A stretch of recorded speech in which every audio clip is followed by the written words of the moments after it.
1854. Londres est un monstre insatiable, dont les profondeurs broient le destin de 2,5 millions d'âmes. La ville suffoque sous ses propres excréments, se transformant en une gigantesque décharge, où l'air est saturé non seulement de la suie des cheminées d'usines, mais aussi de l'odeur nauséabonde de la décomposition. Ici, à l'ombre de la grandeur victorienne, vit une armée de 100 000 marginaux. Collectionneurs d'ossements, fouilleurs de vases, chasseurs d'égouts. Leur nom résonne comme un épitaphe à la dignité humaine. Dans la pénombre de l'aube, quand la Tamise scintille d'un éclat plombé, ses rives grouillent de chaudronniers. Vêtus de longs manteaux de velours, des perches de plus de 2 mètres et des lanternes en bandolière, ils ressemblent à des sorciers débraillés dont la magie réside dans la découverte du cuivre dans la vase gluante. Pour eux, les morts gisant dans le fleuve ne sont qu'une source de profit. Car, comme le dit l'adage, l'argent est dans ce monde et les morts dans l'autre. Sous les pieds des Londoniens s'étend un labyrinthe où des égoutiers pataugent dans la crasse jusqu'aux genoux.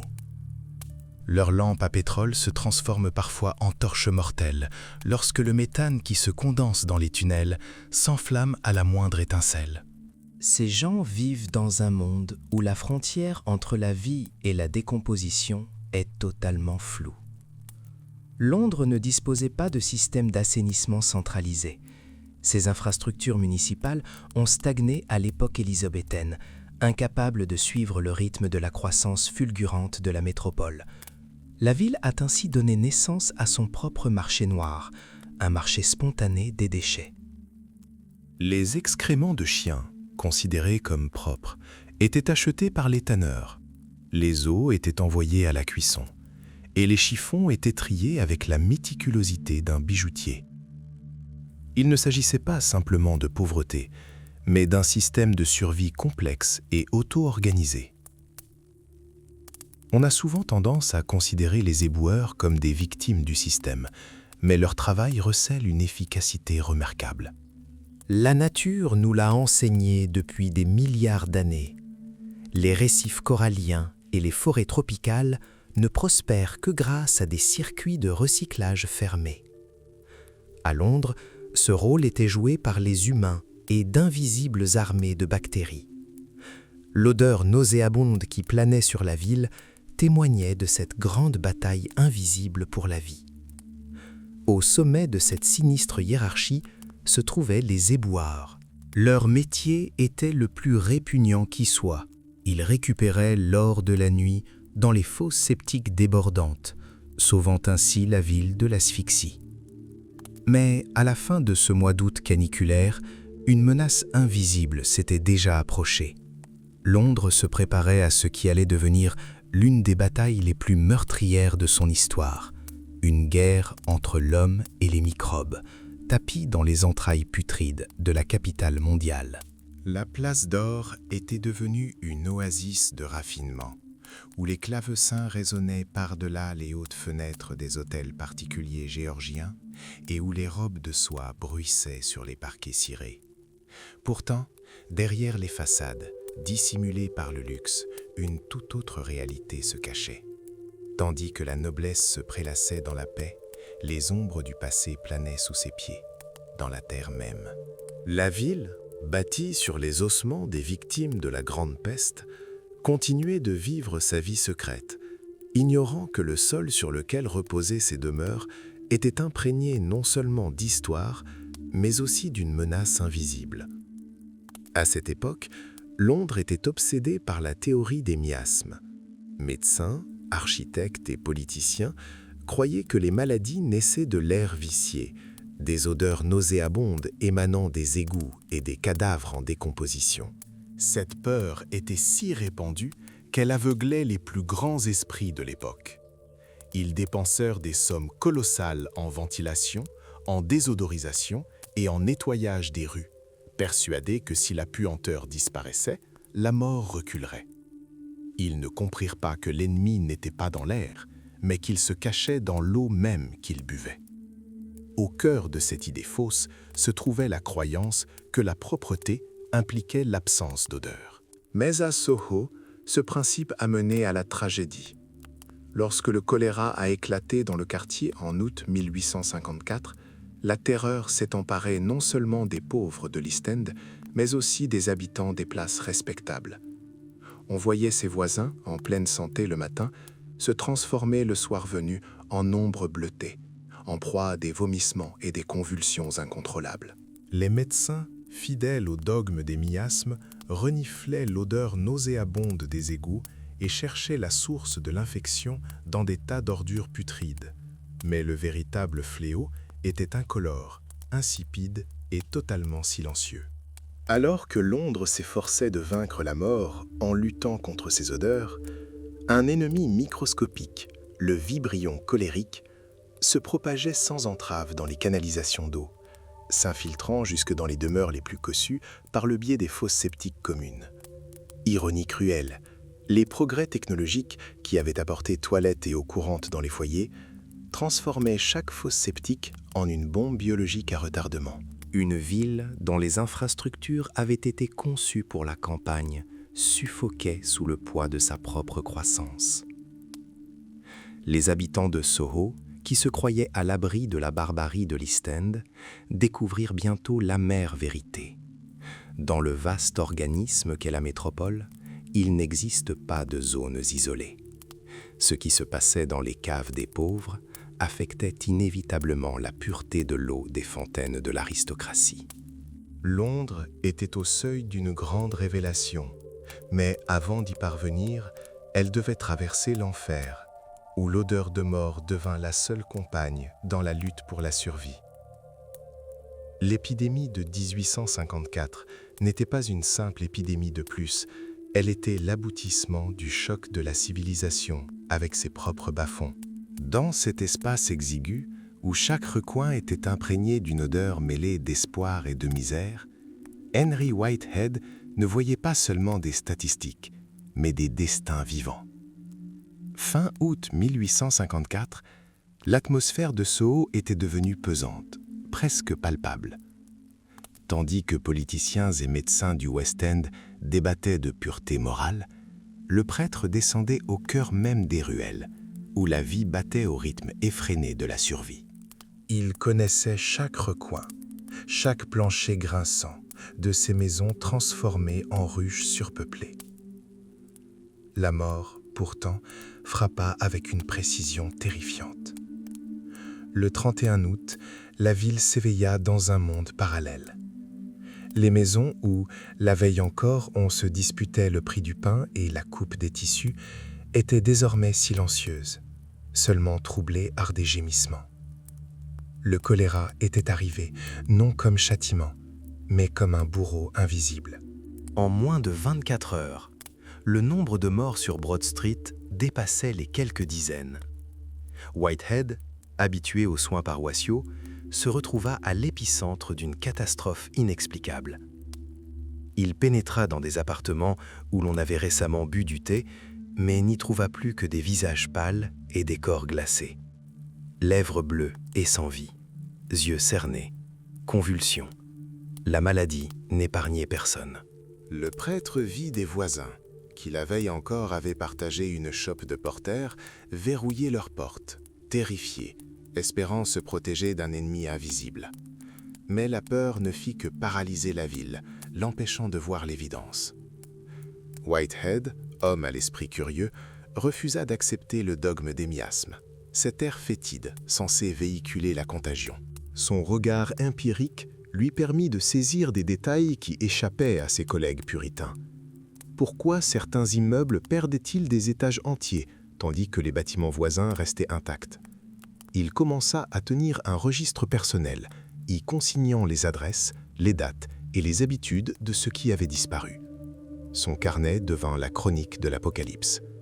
Durant ces heures, Soho se transformait en un labyrinthe où chaque pas pouvait être le dernier. Les rues, d'ordinaire encombrées de charrettes et du brouhaha de la foule, étaient désertes. Seules quelques silhouettes vêtues de noir se faufilaient, portant des cercueils sur leurs épaules. Whitehead, malgré le danger, resta dans la paroisse. Il comprenait que si Dieu était présent ici, Ce n'était pas dans les hautes voûtes des églises, mais dans les mains de ceux qui offraient de l'eau aux mourants. Il ignorait encore que la minuscule particule que Sarah Lewis avait emportée dans la fosse septique avait déjà déclenché une réaction en chaîne, transformant le puits de Broad Street en un foyer de mort massive. Le prêtre se tenait au seuil d'une découverte capitale qui allait bouleverser à jamais le visage des villes. Il scrutait les visages des souffrants, cherchant un sens au chaos, sans se douter que la réponse se trouvait dans l'eau même qu'il buvait, la prenant pour le don de la vie.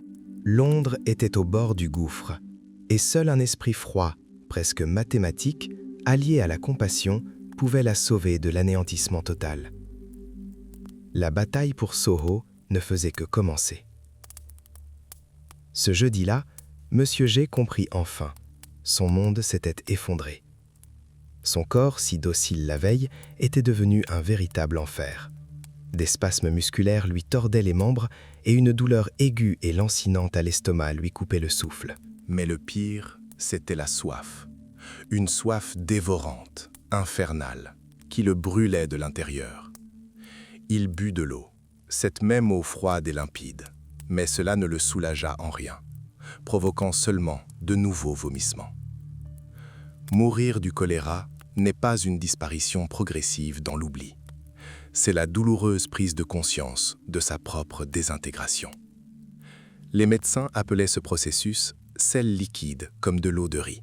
Lorsque ce liquide incolore, parsemé de minuscules particules cotonneuses, commençait à quitter les intestins, le temps de la victime ne se mesurait plus en jours, mais en heures. Le sang s'épaississait, se transformant en goudron. La peau devenait bleuâtre, froide et flasque, comme celle d'un vieillard. Pourtant, l'esprit restait d'une lucidité effrayante. MG voyait sa femme se débattre, paniquer, entendait le grondement lointain de Broad Street où la vie continuait, ignorant qu'à proximité, derrière une mince cloison, un homme se liquéfiait. Pendant ces heures, Soho prit des allures de forteresse assiégée. Whitehead, arpentant la paroisse, commença à remarquer un étrange schéma. La mort ne choisissait pas des portes au hasard, elle suivait un chemin invisible. Il voyait des gens s'effondrer, morts, dans une maison, tandis que dans la suivante, séparées seulement par une ruelle étroite, des familles continuaient de dîner, inconscientes de l'ombre qui planait sur elles. Le prêtre sentit naître en lui quelque chose qui défiait les dogmes, un calcul froid, presque mathématique. Il cessa de prier pour un miracle et se mit à scruter les visages des vivants et des morts, cherchant le lien qui les unissait. Il ignorait que le tuyau était imbibé d'eau. Il était loin de se douter que tous ceux qui étanchaient leur soif à cette pompe maudite acceptaient volontairement une part de mort. Tandis que Benjamin Hall prononçait des discours solennels sur l'hygiène dans les hautes sphères et que Dickens dénonçait les vices de la société dans ses brouillons, une tragédie d'une toute autre ampleur se déroulait sur Broad Street. Il ne s'agissait pas d'une guerre contre le péché, mais contre un ennemi invisible, tapi au cœur même de l'existence, l'alcool, considéré comme un don de la vie. Whitehead était sur le point de vivre une révélation. Il ne comprenait pas encore que le salut de Londres ne résidait pas dans les cantiques, mais dans la simple fermeture d'un robinet. Mais avant ce moment, il restait d'interminables et douloureuses heures, durant lesquelles la ville allait subir une purification par la peur. La bataille de Soho entrait dans sa phase la plus aiguë et la plus sanglante. L'évolution est impitoyable. Lorsqu'un hôte devient facilement accessible, le pathogène n'a plus besoin de l'épargner. Dans un contexte où un patient est remplacé par un autre en quelques poignées de main ou gorgées d'eau, la bactérie a tout intérêt à être agressive. Elle n'a pas besoin de l'hôte pour survivre longtemps. Il lui suffit de temps pour disséminer des milliards de copies du vibrion dans le réseau d'égouts de la ville. C'est ainsi que le choléra, resté dormant pendant des décennies dans le delta du Gange, a connu une prolifération sans précédent à Londres. Sur Broad Street, cette stratégie évolutive atteignit son apogée. La ville devint un véritable incubateur. Le mélange des eaux usées et de l'eau potable transformait chaque logement en un foyer mortel. À leur insu, les habitants de Soho participaient à une macabre expérience de sélection naturelle, où le seul vainqueur était une minuscule tige incurvée. Le révérend Henry Whitehead se tenait près de la fenêtre, observant le crépuscule s'épaissir. Il vit des hommes portant des brancards s'approcher des portes des voisins, puis les rideaux tirés, signe silencieux que la maison était désormais vide. Son esprit, récemment absorbé par la métaphysique, s'activait maintenant avec fièvre, tissant des raisonnements logiques. Il commençait à percevoir des schémas qui échappaient aux médecins les plus éminents. Pourquoi des familles entières mouraient-elles dans une maison, tandis que dans la maison voisine, en apparence identique, en misère et en puanteur, les gens restaient indemnes? Il se souvenait de la pompe au coin de la rue. Il se souvenait d'y avoir vu une veuve puiser de l'eau pour son thé. Et comment, quelques heures plus tard, il avait entendu des cris provenant de chez elle. Le fil conducteur qu'il cherchait s'avérait tangible. C'était un liquide clair, frais, d'une pureté trompeuse. Whitehead sortit. L'air était lourd, saturé d'une odeur de décomposition et de javel. Une vaine tentative de masquer la puanteur des fosses sceptiques.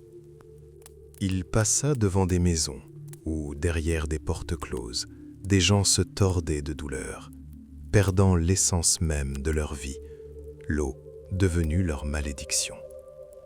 Il sentit le monde familier s'effondrer en lui. Sa foi en la providence divine céda la place à une froide constatation. Le salut de l'humanité ne dépendait pas des prières, mais de celui qui oserait en premier endiguer le flot. Il s'approcha de la pompe. Le levier en fonte luisait au clair de lune, comme une lame froide. Le prêtre posa la paume de sa main dessus. Le métal était glacé, mais dans ce froid, il perçut autre chose, une force cachée capable de renverser le cours de la guerre. S'il fermait cette vanne, il commettrait un acte que les habitants considéreraient comme de la folie, voire un sacrilège. Mais il le savait déjà. Dans ce mécanisme rouillé reposait la vie et la mort de milliers de personnes. La bataille de Soho exigeait non pas un prédicateur, mais un homme capable d'agir avec détermination. Et Whitehead savait que l'heure était venue. Londres suffoquait, tandis que Whitehead, agrippé au métal glacé de la pompe, voyait le monde autour de lui sombrer dans la folie. Les journaux regorgeaient de charlatans proposant des remèdes contre le choléra, du liquide antiméphitique du parfumeur Sanders à l'huile de ricin et à l'opium, que les policiers prescrivaient sans hésiter comme panacée. Dans ce chaos de la médecine victorienne, où chaque amateur se prenait pour un sauveur, la vérité se noyait dans le brouhaha. Les médecins se disputaient dans les colonnes du Times, se relayant dans un cycle interminable de théories, tandis que des gens mouraient sans soin. Pendant ce temps, à l'abri des regards, un autre drame se jouait. Les bactéries, ces architectes silencieux de l'évolution, menaient leur propre jeu silencieux. Contrairement aux humains, lents et actifs, les vibrions se reproduisaient à un rythme alarmant, échangeant leur code génétique dans une danse spontanée et indiscriminée. Dans leur monde, point de place pour la morale ou la planification. Seule une stratégie d'adaptation pure et simple prévalait. Dans des conditions normales, le vibrion colérique évoluait sur un fil. Une attaque trop agressive tuait son hôte avant qu'il ne puisse transmettre l'infection. Mais Londres, en 1854, changea la donne. La densité des immeubles, les puits contaminés et les égouts créèrent un environnement idéal. Le vibrion n'avait plus aucune raison d'épargner sa proie. Désormais, n'importe quel cours d'eau pouvant atteindre un nouvel intestin en un instant, la bactérie abandonna toute prudence. Elle concentra toute son énergie sur une reproduction explosive, devenant ainsi un tueur redoutable. Les habitants de la ville, fiers de leur progrès, de leur système de plomberie et de leur confort, ne se rendaient pas compte qu'ils étaient devenus complices de cette horreur. Chaque gorgée d'eau, chaque chasse d'eau tirée, n'était pas seulement un acte de civilisation, mais un signal génétique pour les microbes. Sans le savoir, ils réorganisaient l'ADN du choléra, transformant la maladie en un désastre naturel. L'ironie était amère. La solution était sous nos yeux. Dès 1832, le docteur Thomas Latta avait prouvé qu'une simple réhydratation, l'administration d'eau salée, pouvait sauver une personne de la mort. Mais cette méthode fut occultée sous un flot de prescriptions inutiles, de slogans publicitaires et par les ambitions de ceux qui cherchaient à tirer profit de la peur. Le corps médical rejeta la simplicité, s'accrochant à des rituels complexes et superflus. Whitehead, debout sur Broad Street, le sentait au plus profond de lui-même. Tandis que les journaux s'évertuaient à débattre de l'huile de ricin, il comprit l'essentiel. La bataille n'était pas pour les esprits, mais pour l'eau. Il tenait entre ses mains non seulement un levier, mais une vanne séparant la vie du néant. Il n'avait plus besoin des conseils des éditoriaux. Il voyait l'ennemi, et cet ennemi était invisible, impitoyable, et désormais, grâce au peuple lui-même, plus meurtrier que jamais. Il était temps d'endiguer le flot. Ce soir-là, tandis que Snow, figé près de la pompe, se trouvait dans Soho, théâtre d'une tragédie ancestrale. L'air, encore saturé des odeurs de boulangerie et de poussière des rues, était désormais saturé d'une puanteur de décomposition et de la fumée âcre de l'eau de Javel, utilisée en vain pour désinfecter les trottoirs. John Snow, un homme dont la vie était régie par un rationalisme rigoureux, contemplait l'eau qui remplissait son récipient. Pour les autres, ce n'était qu'un liquide trouble. Pour lui, c'était un mystère qu'il fallait disséquer avec une précision chirurgicale. Son parcours jusqu'à ce moment n'avait pas été un long fleuve tranquille. Fils d'un ouvrier du Yorkshire, il avait fait ses premières armes dans les mines de Newcastle, où le choléra était un fléau. C'est là, dans ces cavernes humides, qu'il commença à remettre en question les dogmes. Tandis que les notables de la ville discutaient des miasmes et des émanations toxiques du sol, Snow percevait autre chose, le lien entre les entrailles humaines et ce qu'elles ingèrent. Son végétarisme et son abstinence n'étaient pas un caprice, mais une volonté de préserver la pureté de son propre corps dans un monde où la notion même d'hygiène était devenue une farce. Snow ne croyait pas au hasard. Tandis que la presse publiait des nécrologies et que les médecins prescrivaient du brandy, précipitant la mort des patients déshydratés, Snow reconstituait méthodiquement son puzzle. Il savait que la médecine de l'époque était un labyrinthe où chaque tournant menait à une impasse. Il voyait des médecins obsédés par le statut se disputer l'huile de ricin tandis que la ville se transformait en cimetière. Snow était d'une autre trempe. Son cerveau, tel un scalpel, éliminait le superflu. Il avait compris que l'épidémie n'était ni un châtiment divin, ni le fruit d'un air maudit. C'était une faille logique dans le tissu même de la civilisation. Debout sur Broad Street déserte, il se sentait non seulement comme un médecin, mais aussi comme un détective sur la piste d'un tueur invisible.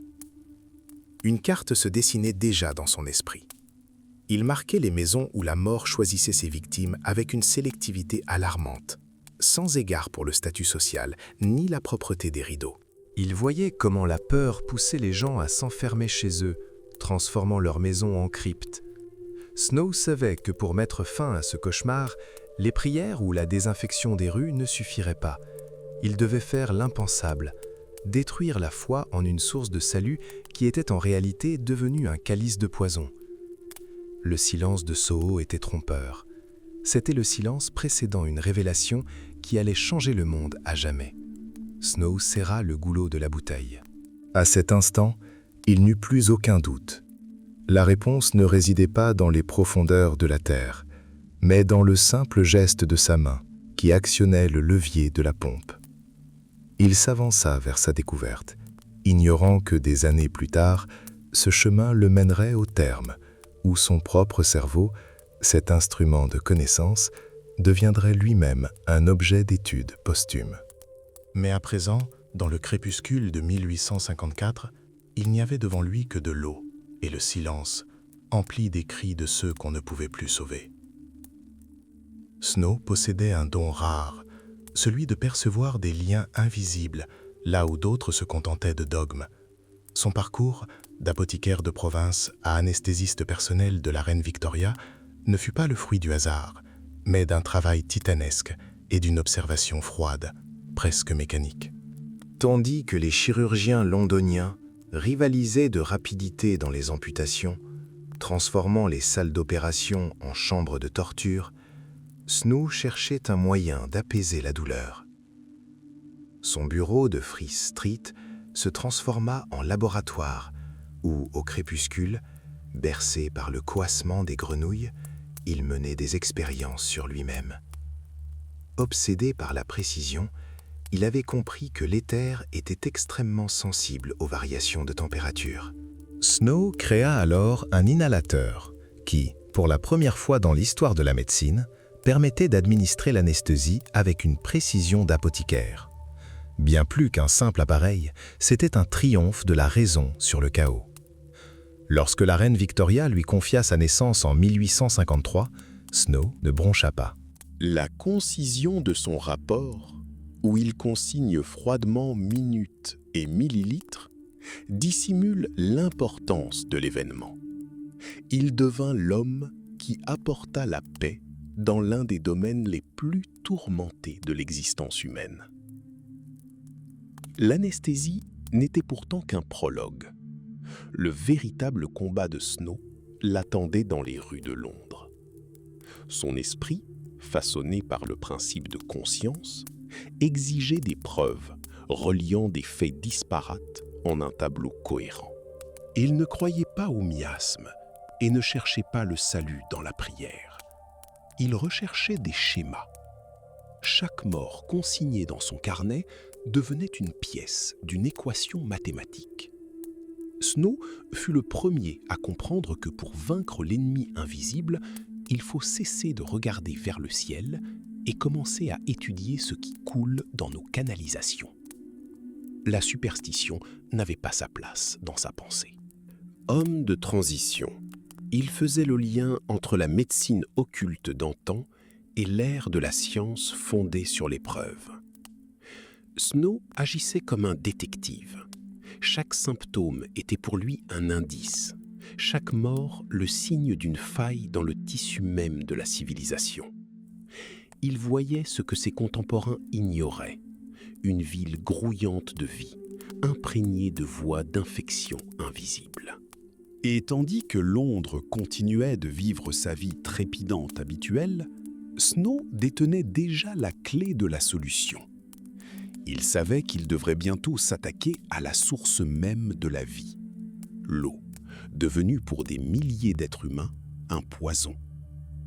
Le silence de son bureau de Friess Street n'était qu'un répit avant une découverte qui priverait à jamais l'humanité de son innocence, mais lui offrirait une chance de salut.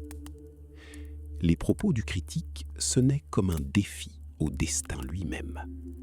L'expérience rêvée par les sceptiques paraissait impossible.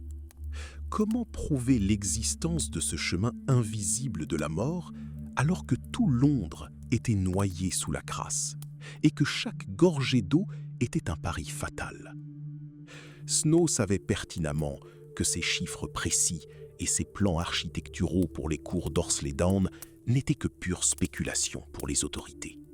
Le corps médical, habitué au confort de la théorie des miasmes, refusait d'admettre que le tissu même de la civilisation, ces fières canalisations d'eau, était devenu le vecteur d'une épidémie. John Snow n'était pas un homme habitué à se laisser intimider par le ridicule. Dans son bureau de Friess Street, les cartes de Londres se transformaient en toiles, où chaque point noir représentait non seulement une statistique, mais une vie fauchée en plein vol. Il percevait des schémas là où d'autres voyaient un châtiment divin ou un air vicié. Si le choléra était la mort engloutie, Alors la ville devait être devenue un gigantesque laboratoire pour cette maladie. Mais le simple désir ne suffisait pas. Les autorités, du commissaire sanitaire Chadwick au démographe Farr, continuaient de miser sur la purification de l'air, ignorant ce qui se cachait sous le bitume. Elles croyaient au pouvoir purificateur du vent, tandis que Snow croyait au pouvoir des indices microscopiques, imperceptibles à l'odorat, mais détectables par l'esprit. Il recherchait son expérience décisive, une situation où la vie elle-même fournirait une preuve si flagrante qu'on ne pourrait l'attribuer au hasard ou à de simples fluctuations atmosphériques. Londres vivait dans la crainte d'une nouvelle attaque. Snow la pressentait. Dans chaque rapport, dans chaque soupir d'angoisse de la ville. Il savait que tôt ou tard, la nature tendrait un piège au fléau. Il lui suffisait d'être au bon endroit, au bon moment, pour saisir l'instant où le poison invisible qui coulait dans les canalisations révélerait sa véritable nature. Le silence qui régnait dans le bureau était pesant. Des rapports de mortalité jonchaient le bureau, des pages griffonnées d'une minuscule écriture, les témoignages de ceux qui ne parleraient plus jamais. Snow traçait les limites des quartiers, comparant les horaires de distribution d'eau aux jours de pic de mortalité. Il était comme un joueur d'échecs, calculant les coups d'un adversaire invisible. Une nouvelle épidémie se profilait, et il pressentait quel serait l'argument final de son long combat contre l'inertie. Il était prêt à prouver que le salut ne résidait ni dans la prière, ni dans l'assainissement de l'atmosphère, mais dans la compréhension de ce que nous buvons. La ville ignorait encore que son destin reposait déjà sur le bureau d'un homme dont le regard perçait les murs, les canalisations et les préjugés, précipitant l'avènement d'une ère où la science serait le seul rempart de l'humanité. Londres était figée dans la stupeur, tandis que Jon Snow, penché sur un microscope, scrutait les gouttes d'eau d'une clarté trompeuse à la recherche d'indices sur le tueur invisible, la ville sombrait dans le chaos. À Soho, l'épidémie faisait rage avec une violence implacable. Les rues se vidaient, les magasins fermaient, et les rumeurs de fin du monde se répandaient plus vite que les courriers. Snow cherchait des schémas, jouant son jeu d'échecs contre la mort. Il comprenait que chaque retard coûtait des centaines de vies. Pendant ce temps, Henry Whitehead, un jeune vicaire, oscillait entre espoir et désespoir. Il voyait dépérir sous ses yeux ceux qui semblaient en pleine santé la veille encore. Ses paroissiens murmuraient à propos des miasmes et des tombes profanées de la grande peste de 1665, y voyant un châtiment divin. Mais Whitehead, contrairement à beaucoup, commença à remarquer des anomalies. Il constata que même dans les conditions les plus difficiles, des îlots de vie demeuraient intacts. La brasserie de Broad Street, où les ouvriers étanchaient leur soif avec de la bière plutôt qu'avec de l'eau du robinet, se dressait comme une forteresse imprenable au milieu d'un océan de mort. La tension était palpable, mêlée à une odeur d'égout et à la peur. Les journaux restaient muets, comme s'ils craignaient d'attiser l'horreur, mais le bouche à oreille propageait des images apocalyptiques, des quartiers déserts, des amas de cadavres, des maisons abandonnées.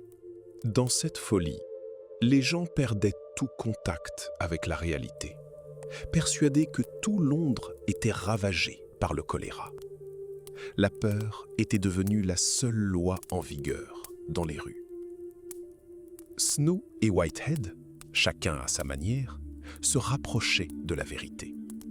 Ils constataient que la mort n'épargnait ni les riches, ni les pauvres, mais agissait avec une sélectivité alarmante. Les statistiques que Snow avait patiemment recueillies commençaient à se dessiner clairement. L'idée que la source de la contagion n'était pas les miasmes, mais l'eau elle-même, n'était plus une simple théorie.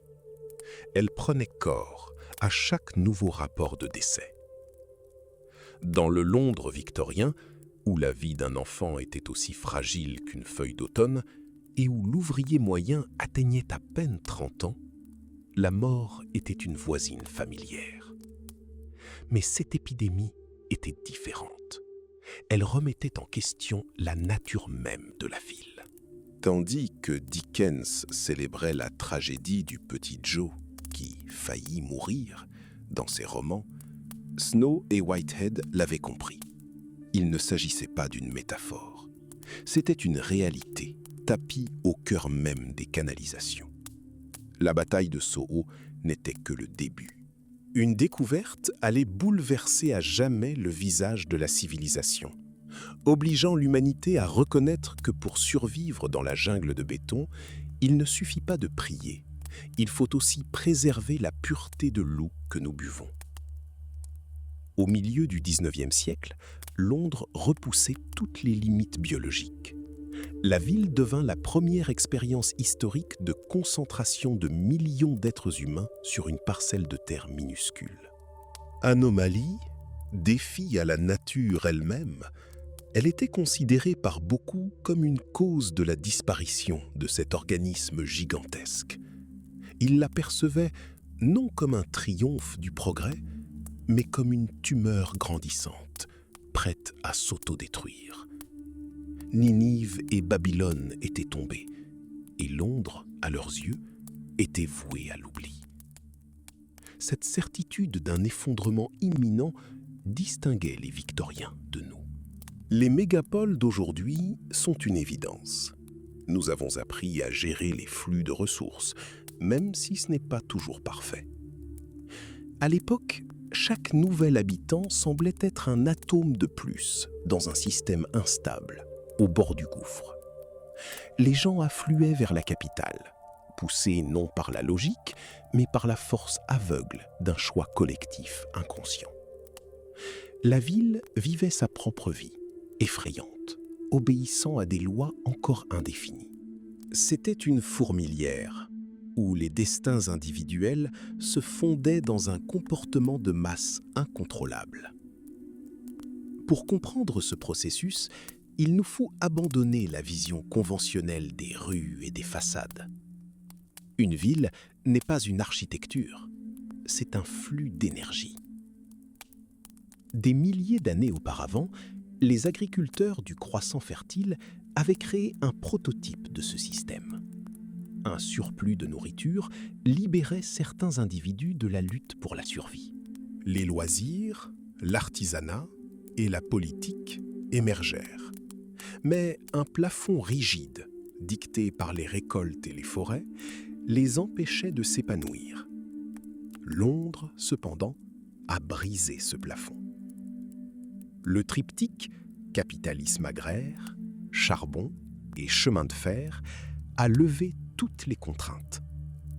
L'énergie emmagasinée dans les profondeurs de la Terre depuis des millions d'années s'est déversée dans la ville, alimentant sa croissance, ses usines et ses innombrables maux. Mais cet afflux d'énergie a engendré une nouvelle vulnérabilité. La ville est devenue si complexe que ses systèmes de circulation invisibles, canalisation d'eau et égouts, se sont transformés en autoroutes de la mort cachée. C'est à ce point précis, où le progrès se heurtait à des conditions insalubres et primitives, que commença le drame de Jon Snow. Il fut l'un des rares à cesser de voir Londres comme un monstre maudit et malade, pour commencer à l'apercevoir comme un défi d'ingénierie. Tandis que les Londoniens attendaient un châtiment divin ou prophétisaient l'apocalypse, Snow cartographiait méthodiquement les points de non-retour.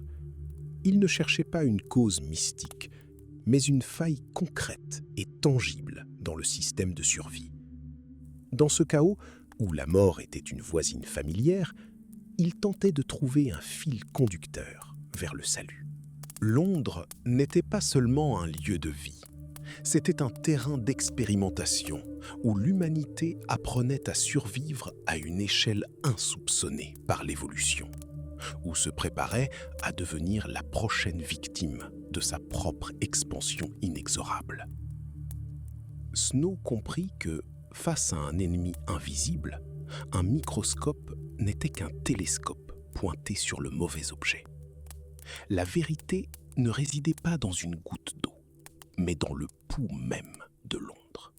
Tandis que le corps médical s'enlisait dans des débats stériles sur le miasme fétide qui planait dans l'air, Jon Snow se tourna vers le seul outil à sa disposition, les statistiques. Il commença à percevoir la ville comme un système vivant, tissé de liens invisibles de cause à effet.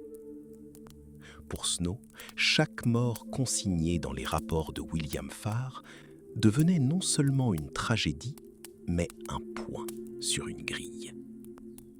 Il transforma le chaos de la mort en une géométrie rigoureuse. Dans son esprit, Londres prit peu à peu les contours d'une immense carte, où les limites des quartiers et des parcs cédaient la place à celles de l'épicentre. Snow avait l'impression de s'être élevé dans une montgolfière, planant au-dessus des ruelles étroites de Soho pour embrasser du regard l'ensemble, inaccessible à ceux qui restaient prisonniers de leurs dogmes étriqués. Ce fut un changement radical de perspective. Snow cessa de traiter des patients individuellement et commença à étudier l'espace lui-même. Il recherchait des schémas là où d'autres ne voyaient que châtiment divin ou hasard. Son travail s'apparentait à une enquête policière à l'échelle d'une métropole. Il faisait correspondre les adresses des défunts avec l'emplacement des pompes à eau, construisant une chaîne logique qui le mènerait à la source de l'infection.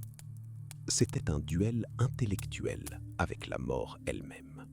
Alors que la communauté scientifique restait apathique, Snow rassemblait méthodiquement ses preuves, comme les pièces d'un puzzle.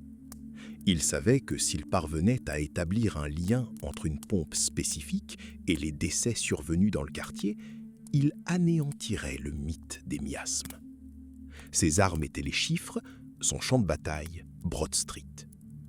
Il comprenait que le choléra était une maladie née de la structure même de la ville, de sa densité, de sa soif et de sa saleté. Jon Snow ne cherchait pas simplement un meurtrier. Il tentait de comprendre la logique d'un organisme urbain qui, dans son expansion effrénée, avait créé les conditions idéales à sa propre destruction. Dans cette quête, il anticipa l'avenir de l'épidémiologie de plusieurs décennies. Tandis que Londres continuait de vivre sa vie frénétique, inconsciente de la menace imminente, Snow, crayon à la main, cartographiait les points névralgiques de la mort, se préparant à porter le coup décisif à un ennemi invisible. Il fut le premier à comprendre que pour sauver la ville, il fallait d'abord apprendre à déchiffrer son langage secret, écrit dans le langage des nombres, des morts et des courants cachés. Imaginez Snow aujourd'hui. Il n'est plus seulement médecin, il est détective, obsédé par la recherche de la vérité dans le labyrinthe des rues londoniennes. Chaque pas sur les pavés n'était pas une promenade de santé pour lui, mais une collecte méthodique d'indices. Tandis que la ville dormait, étouffée par la suie de charbon et les émanations de la Tamise, Snow transformait les silhouettes austères de Farr en une chronique vivante de la catastrophe. Il avait compris que pour vaincre le tueur invisible, il devait s'abaisser au niveau de chaque porte, de chaque maison, de chaque robinet. C'était une entreprise titanesque. Snow dut visiter personnellement des milliers de foyers pour déterminer laquelle des deux compagnies des eaux, Southwark et Vauxhall, ou Lambeth, fournissait leur eau. Imaginez-le, en longue redingote, pataugeant dans le smog suffocant des quartiers ouvriers. Il frappait aux portes où le deuil des morts venait à peine de s'apaiser, posant la même question qui sonnait comme une sentence de mort. Quelle eau buvait-il ? Ce fut un combat intellectuel où des milliers de vies étaient en jeu, et pas seulement des arguments scientifiques. Pour les partisans de la théorie des miasmes, la différence de mortalité entre les régions s'expliquait simplement par l'altitude ou la densité du brouillard. Mais Snow avait perçu ce qui leur échappait. Des particules microscopiques mortelles dissoutes dans l'eau que les gens buvaient, sans se douter du danger. Son expérience sur des êtres vivants exigeait un courage incroyable. Il savait que s'il parvenait à prouver que le taux de mortalité dans les maisons voisines dépendait uniquement du type de canalisation d'eau, il anéantirait un dogme séculaire. Imaginez le contraste.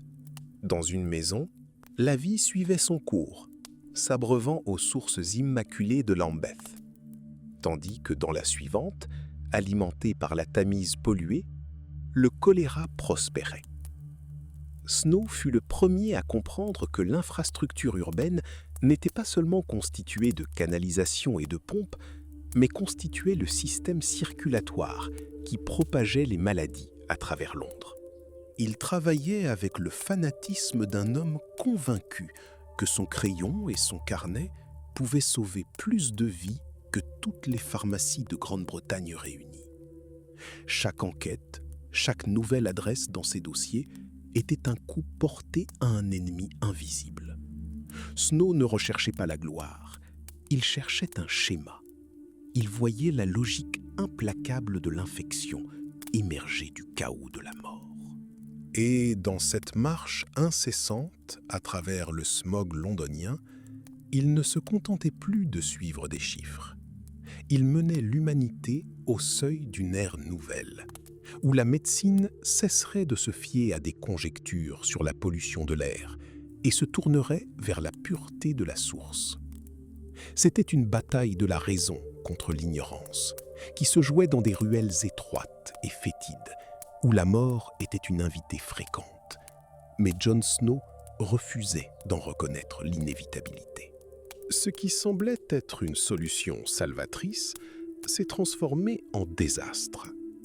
Cherchant à débarrasser l'air des miasmes, Chadwick et ses partisans ont entrepris de convertir massivement la ville à un nouveau système d'égouts. Les anciennes fosses septiques, qui avaient servi de réceptacle aux eaux usées pendant des décennies, ont été supprimées et leur contenu directement déversé dans les égouts. Cependant, ce réseau, conçu avec une ingéniosité technique remarquable, présentait un défaut fatal. Ces eaux usées étaient rejetées dans la Tamise, souvent en amont des sources d'eau potable londoniennes. Au lieu d'éliminer les contaminants des habitations, les réformateurs ont créé une gigantesque pompe pulsante qui répandait quotidiennement le poison dans toute la métropole. Londres se retrouva prisonnière de ses propres règles d'hygiène. L'ironie était amère. Les plus grands esprits britanniques, cherchant à combattre la puanteur qu'ils considéraient comme le principal signe de mort, avaient transformé la Tamise en une artère empoisonnée. Ils ne virent pas l'ennemi invisible, le vibrion colérique, qui infestait l'eau. Pour eux, la maladie était volatile, présente dans l'odeur, et non dans une gorgée d'eau fraîche du robinet. Pendant ce temps, Jon Snow voyait les dogmes s'effondrer sous le poids de la réalité. Tandis que les autorités arrosaient les rues d'eau de Javel pour tenter de masquer l'odeur nauséabonde, Snow traçait méthodiquement de nouveaux points noirs sur sa carte. À ses yeux, la ville avait changé. Elle n'était plus une simple structure de défense pour lutter contre les odeurs, mais un réseau complexe, tissé de liens invisibles, où chaque intersection de canalisation pouvait annoncer un destin tragique. Tandis que Chadwick rêvait des montagnes d'or que recèlerait la transformation des excréments en engrais, Snow ne voyait que la mort qui accompagnait chaque nouvelle commande d'eau provenant de sources contaminées. Le véritable héroïsme résidait dans ce travail discret, presque obsessionnel de l'anesthésiste. Il n'avait que faire des tribunaux ou des commissions parlementaires. Son champ de bataille se limitait à quelques pâtés de maisons autour de Broad Street, et ses armes étaient un tube à essai contenant de l'eau et une logique implacable. Lorsque l'air de Soho s'emplit d'une odeur de javel en septembre 1854, Snow comprit que les autorités luttaient encore contre des fantômes. Tandis qu'elles masquaient la puanteur, le choléra poursuivait son œuvre destructrice, exploitant les infrastructures mêmes que l'État qualifiait avec tant de fierté de progrès. Snow savait que la victoire sur l'épidémie ne viendrait ni du parfum de citron vert, ni des calculs économiques d'un Mayhew. Elle exigeait de reconnaître que la mort rôdait au cœur même de la bienséance victorienne, et que le salut ne résidait pas dans l'air ambiant, mais dans une compréhension profonde, jusqu'alors invisible, de ce que nous buvons. Londres suffoquait sous le poids de son propre orgueil. Tandis que les réformateurs victoriens, menés par Edwin Chadwick, construisaient un immense réseau d'égouts avec une ténacité digne de plus nobles causes, ils commettaient une erreur fatale. Persuadés que l'ennemi se cachait dans l'air fétide, ils vidaient les fosses septiques, déversant des milliers de tonnes d'eau usée directement dans la Tamise. Le fleuve, jadis foisonnant de saumons, se transformait rapidement en un cloaque empoisonné. L'ironie était monstrueuse. En s'efforçant d'assainir la ville, celle-ci créait le terreau idéal pour la propagation du choléra, en injectant de l'eau contaminée dans les foyers de ses habitants. Cette conviction que les miasmes étaient l'unique source d'infection imprégnait toute l'élite médicale de l'époque. Même la grande Florence Nightingale, dont les ouvrages sont devenus la Bible des soins infirmiers, plaçait la pureté de l'air au-dessus de tout. Elle exigeait que les salles soient ventilées, même si l'air provenait de couloirs fétides ou d'égouts. Pour elle, comme pour la plupart de ses contemporains, l'analyse de l'air était le seul moyen de salut. Il cherchait la mort dans des vapeurs invisibles, tandis qu'elle l'attendait dans chaque verre d'eau. Dans ce climat de confusion générale, Jon Snow semblait presque un hérétique. Tandis que les journaux s'extasiaient sur les mystères incompréhensibles de la nature, l'influence de l'ozone, de l'électricité et des émanations telluriques, Snow recueillait discrètement des preuves que personne ne voulait bien remarquer. Son raisonnement était d'une simplicité effrayante. Si les maladies se transmettaient, non par l'air, mais par l'eau, alors tous les efforts titanesques de la commission des égouts n'étaient qu'un moyen d'accélérer l'inévitable. L'État, s'étant érigé en protecteur de la santé publique, devint en réalité un empoisonneur involontaire. Lorsque le choléra fit son retour en 1848, emportant 15 000 vies, les autorités se contentèrent de redoubler d'efforts pour nettoyer les rues, ignorant que chaque mètre cube supplémentaire d'eau usée déversée dans la Tamise équivalait à une condamnation à mort pour ceux qui buvaient son eau. C'était une folie aveugle, née de l'obsession d'une seule théorie. Dans le Londres victorien, on croyait que Dieu avait confié la maladie aux hommes. Mais les gens, aveuglés par la peur de la puanteur, ne voyaient pas ce qui se trouvait juste sous leurs yeux. Ils combattaient des fantômes dans l'air, tandis que la véritable menace s'infiltrait silencieusement par les canalisations, jusqu'à leurs propres estomacs. Et tandis que Snow menait son combat solitaire, la ville continuait de boire à sa coupe empoisonnée, croyant fermement que le salut viendrait d'une bouffée d'air pur et non d'une prise de conscience de ce que nous consommons chaque jour. Les adeptes des miasmes étaient obsédés par l'odorat.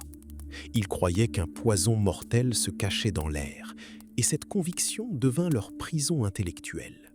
Étonnamment, même des faits évidents, comme l'excellente santé des égoutiers qui avaient respiré les émanations nauséabondes pendant des années, ne parvenaient pas à ébranler leurs croyances.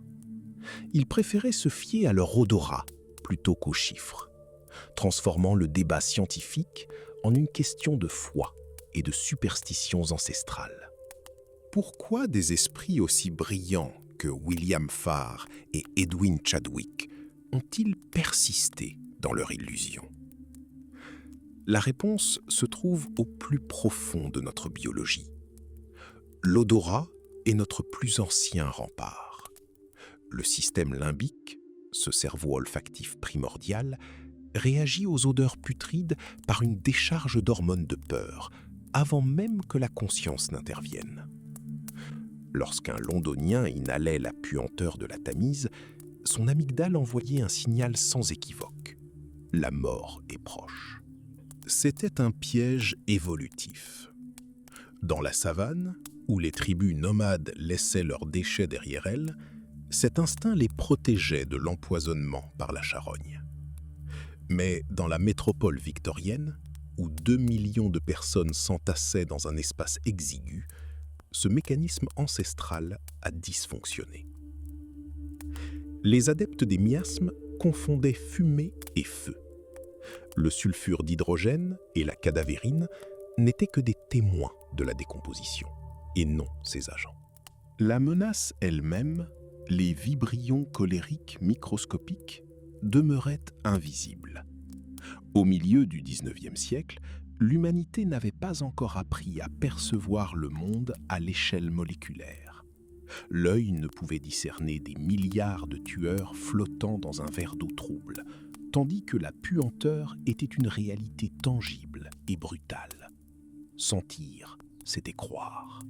Pour les Victoriens, la théorie des miasmes n'était pas qu'une simple hypothèse scientifique, mais une façon de concilier le chaos de l'épidémie avec l'ordre compréhensible du monde. Elle était plus simple, plus visuelle, et surtout ne nécessitait qu'une seule preuve. Il suffisait de sortir et de respirer. Les statistiques que Jon Snow avait si méticuleusement collectées représentaient un véritable défi intellectuel. Il lui fallait relier des microbes invisibles, l'anatomie intestinale, les voies d'acheminement de l'eau et des rapports statistiques pour en faire un tableau unique et d'une complexité effrayante. Cela remettait en question la pensée même de l'époque. Les adeptes des miasmes, quant à eux, pouvaient se contenter de pointer du doigt le brouillard fétide. Ils cherchaient la cause des maladies dans le ciel, les vents et les conditions atmosphériques, ignorant le fait que la mort, bien réelle, s'écoulait directement dans leurs estomacs par les canalisations. Ils fondaient leurs théories sur la peur, tandis que Snow les fondait sur les mathématiques et les faits, tentant de prouver que la ville s'empoisonnait elle-même, s'engageant dans un cercle vicieux d'autodestruction. L'usine des frères Ely, située juste à côté de la pompe maudite, offrait un tout autre tableau. Contrairement au personnel de la brasserie, protégé par la bière, les ouvriers étaient sans défense. Là, au milieu du bruit des machines et de l'air poussiéreux, le choléra faisait des ravages. Snow, en parcourant les ateliers, constata que les établis étaient vides. Les propriétaires reconnurent que leurs ouvriers, épuisés par la soif après un dur labeur, buvaient sans cesse à la source maudite de Broad Street. Des équipes entières périrent. C'était un maillon de plus dans la chaîne d'épreuves. Là où l'on ne buvait pas à la pompe, la mort reculait, même en plein cœur de l'épidémie. Là où l'on buvait, elle triomphait. Pour Snow, ces faits disparates formaient une mosaïque irréfutable. Il voyait la ville non comme un amas de miasmes ou de vices moraux, mais comme un réseau complexe de canalisations hydrauliques par lesquels une mort invisible était livrée directement aux habitants. Chaque cas qu'il examinait, de la famille du tailleur décédé au brasseur sauvé, portait un coup au dogme dominant. Il comprenait que pour le citoyen lambda ou le fonctionnaire, habitué à imputer la maladie à l'air vicié et à la dépravation des pauvres, ces calculs paraîtraient arides et peu convaincants. Mais la vérité était physique, tangible. Elle se cachait dans l'humidité transparente que l'on jugeait salutaire. Pendant ce temps, les débats sur la ventilation et le nettoyage des égouts se poursuivaient dans les bureaux gouvernementaux. On consacrait des budgets entiers au contrôle des odeurs, tandis que le véritable ennemi restait indétecté. Snow comprit que pour mettre fin au carnage, il lui fallait faire plus que simplement collecter des statistiques. Il lui fallait agir de manière radicale. Il lui fallait priver la population d'accès au poison. Ce soir-là, en rentrant à pied par les rues désertes de Soho, il repassa devant la pompe.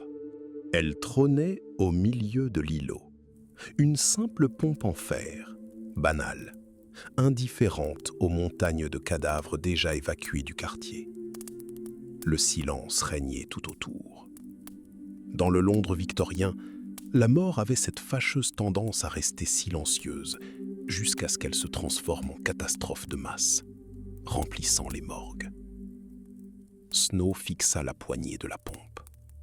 Il savait que ce morceau de fer était devenu un instrument de massacre. Point besoin de microscope pour voir les assassins. Il lui suffisait d'observer les trajets empruntés par les gens pour aller chercher de l'eau. Il était le seul à comprendre la véritable nature de cette tragédie. Le lendemain, il lui faudrait convaincre le conseil municipal de faire ce qui semblait de la folie, détruire la pompe. Dans un monde où l'on croyait aux vapeurs invisibles, l'idée que l'eau d'une simple pompe puisse être empoisonnée paraissait hérétique. Mais Snow était prêt à affronter tout Londres, armé seulement d'une carte et d'une liste de noms de ceux qui ne reviendraient plus jamais s'abreuver.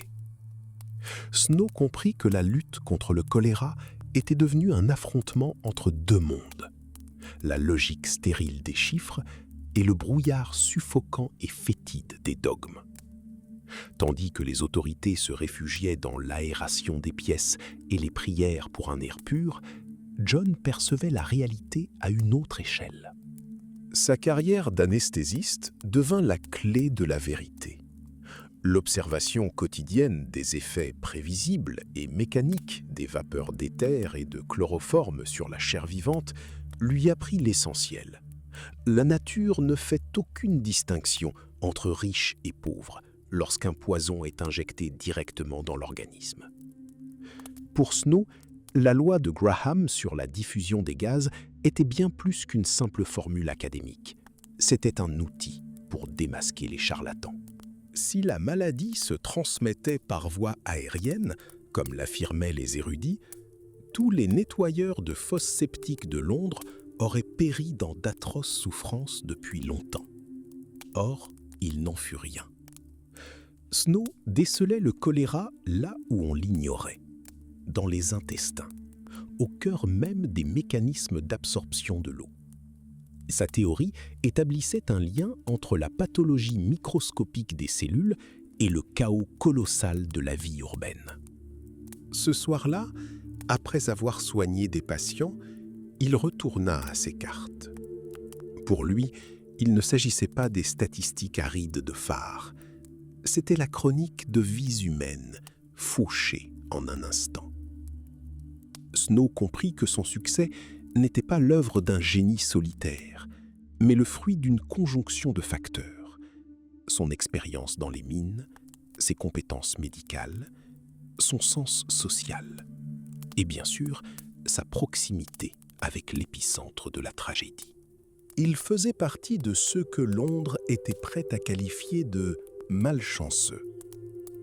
Entre-temps, Henry Whitehead, bouleversé par la mort de son ami, le lecteur de la Bible James Richardson, perdit définitivement foi en la théorie de la décadence morale des pauvres. Si la maladie décimait même les plus courageux et les plus résistants, alors la notion de force intérieure était illusoire. La mort était un égalisateur, non un juge. Snow et Whitehead se rencontrèrent à un moment où le silence des rues désertes de Soho devint insupportable. Pour les autorités officielles, retranchées à Westminster, cette épidémie n'était qu'une ligne agaçante dans un rapport. Pour Snow, c'était une preuve. Il savait pertinemment que pour arrêter le carnage, il ne fallait pas purifier l'air, mais déraciner la source du poison. Dans son imagination, la poignée de la pompe de Broad Street était déjà devenue un levier capable de bouleverser la vision du monde d'un empire entier. Le lendemain, il devait convaincre le conseil paroissial de commettre un acte qui serait considéré comme de la folie. Il alla à contre-courant, armé seulement d'une détermination froide et d'une carte où la mort était marquée par des points noirs, des points convergeant vers une unique pompe en fer. Le fer ne céda pas immédiatement. Le grincement du métal contre le métal, un crissement sec qui résonna dans le silence de la rue déserte, annonça la fin d'une époque. La poignée de la pompe, arrachée, ce morceau de fonte brute, se transforma instantanément d'objet du quotidien en artefact historique, symbole du triomphe de la raison froide sur la peur aveugle. Jon Snow se tenait non loin de là, observant les ouvriers emporter la poignée. À cet instant, il était le seul à Londres à comprendre.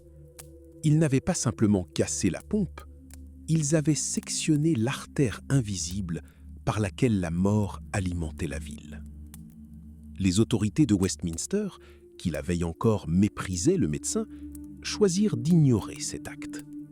Les gros titres des journaux évoquaient un changement de temps salutaire et un vent frais censé disperser les miasmes toxiques. La vérité, cependant, était bien plus prosaïque et terrifiante. Le choléra n'avait pas été chassé par le vent. Il dépérissait dans le puits, privé de son principal vecteur, la confiance des habitants dans l'eau de Broad Street. Snow errait dans Soho comme un fantôme. Son carnet était rempli de chiffres qui, mis bout à bout, dressaient une chronique impitoyable de la mort. 700 vies effacées de la surface de la Terre dans un rayon de 200 mètres. 10% des habitants de la rue avaient péri. Et pourtant, au milieu de ce cimetière à ciel ouvert, il entrevoyait des lueurs d'espoir. Il voyait des gens qui, la veille encore, suivaient aveuglément leurs habitudes, désormais évitaient prudemment la pompe maudite. Son travail, ses nuits blanches, ses visites dans les maisons où flottait encore l'odeur de la souffrance récente, avaient enfin porté leurs fruits. Henry Whitehead, qui partagea le fardeau de cette enquête, écrira plus tard que Snow était comme un homme qui, dans l'obscurité, cherchait à tâtons l'interrupteur. Tous deux furent témoins de l'effondrement de l'ordre mondial établi. Le vieux dogme selon lequel les pauvres étaient voués à la damnation à cause de leur perversité s'effondra sous l'effet des statistiques. La mort à Soho ne choisissait pas les pécheurs, elle choisissait ceux qui buvaient une gorgée d'eau. Lorsque la fumée se dissipa au-dessus de Broad Street et que les derniers corbillards quittèrent le quartier, Londres retrouva son agitation. Snow reprit ses études de médecine, l'étude de l'éther et du chloroforme, chérissant à jamais ce levier de fer.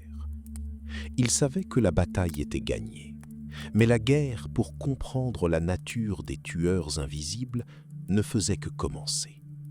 Des années de débats, de railleries et de lutte contre l'inertie du corps médical l'attendaient.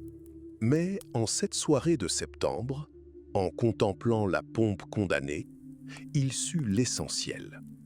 Il n'était pas seulement médecin, il assistait à l'aube d'une ère nouvelle, où l'homme avait enfin cessé d'être la victime impuissante de forces invisibles. Whitehead, ce berger infatigable dont la paroisse était le théâtre des plus grandes récoltes, voyait dans la pompe non comme une source de contagion, mais comme un symbole de force.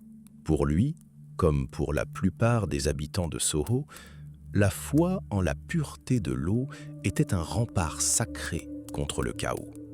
Il connaissait chaque famille, chaque pièce, chaque recoin des ruelles sordides, où l'air semblait saturé des émanations de la décomposition. Tandis qu'il arpentait les pavés, ses bottes, maculées de poussière, semblaient son seul appui dans un monde où le ciel lui-même paraissait empoisonné. Ses notes, sèches et méthodiques, devinrent une chronique de souffrance. Il visitait méthodiquement maison après maison, notant non pas les odeurs, comme l'exigeait le service d'hygiène, mais les noms. Il consignait les âges, le nombre de survivants, le nombre d'enfants orphelins, dont les cris nocturnes se mêlaient au vacarme de la ville agonisante. Whitehead cherchait une logique dans la folie. Il voulait prouver que le docteur Snow, cet analyste froid qui s'intéressait aux chiffres et non aux âmes, se trompait profondément, imposant sa grille mathématique à une tragédie vivante. Pendant ce temps, Snow, dont le nom devenait synonyme d'obsession dans les milieux médicaux, était plongé dans ses graphiques.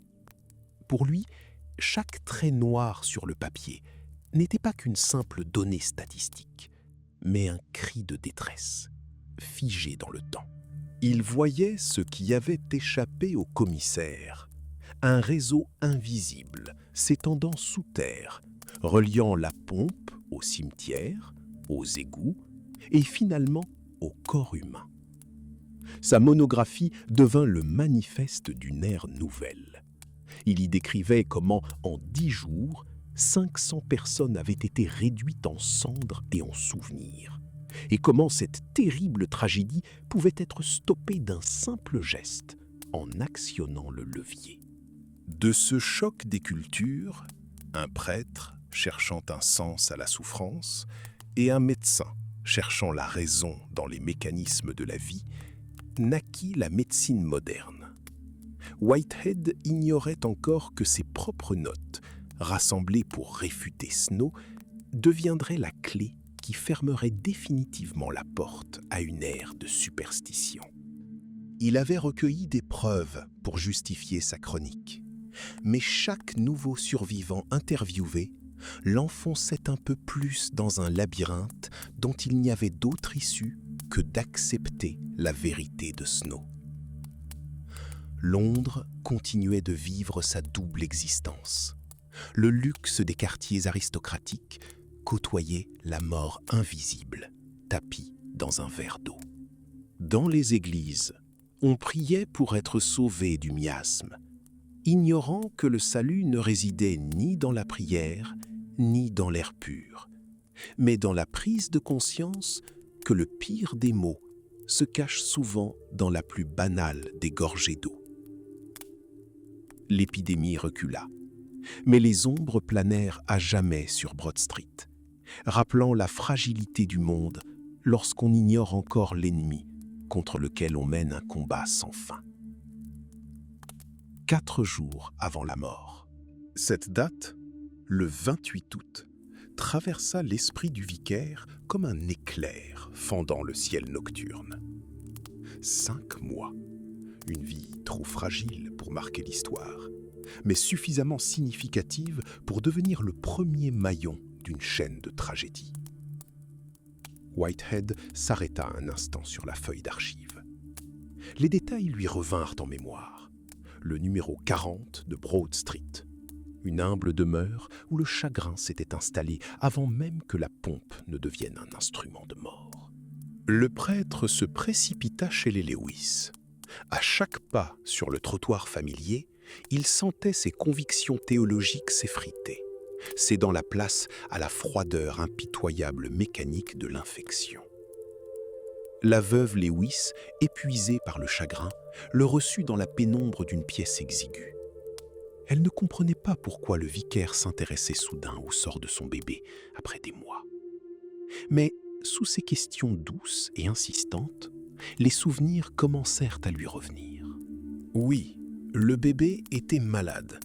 Oui, la diarrhée a commencé précisément durant ces derniers jours d'août. Et pire encore, la mère, pour soulager les souffrances de l'enfant, a déversé les couches souillées et l'eau de lavage dans une fosse septique située juste à côté du mur de la maison. Whitehead savait que cette fosse septique se trouvait à seulement 1 mètre de la maçonnerie du puits. Il sortit, sentant s'éteindre en lui le dernier rempart des vieux dogmes. Il imaginait une infection invisible, s'infiltrant comme un poison à travers les vieilles briques perméables, pénétrant les veines de la ville. Ce puits que tous considéraient comme le summum de la pureté. Ce n'était ni un châtiment divin, ni la colère du ciel, mais une tragique coïncidence géométrique et biologique. Une vieille fosse septique, des murs délabrés et une gorgée d'eau devenue le dernier sacrement pour des centaines de personnes. Whitehead comprit. Jon Snow avait raison. Mais cette vérité était plus terrifiante que n'importe quelle énigme théologique. Cela signifiait que la vie de 500 personnes dépendait de la profondeur à laquelle les immondices du numéro 40 avaient pénétré dans la terre. Debout sur Broad Street, il contemplait l'emplacement vide où se trouvait autrefois la pompe et comprit que la médecine ne serait plus jamais la même. L'ère de la superstition s'était achevée non pas dans les cabinets des scientifiques, mais ici, dans les entrailles fétides du sous-sol, où les impuretés d'un nourrisson se mêlaient à la soif de tout un quartier. Le prêtre, qui cherchait Dieu dans la souffrance, découvrit autre chose, la responsabilité de l'homme dans l'organisation du monde. Le referma le carnet où il s'était si longtemps efforcé de justifier la providence, et porta un regard différent sur Londres. Non plus comme un champ de bataille entre le bien et le mal, mais comme un mécanisme complexe et fragile qui exigeait non pas la prière, mais la pureté, l'ingénierie et une logique implacable. Le combat qu'il avait mené était terminé.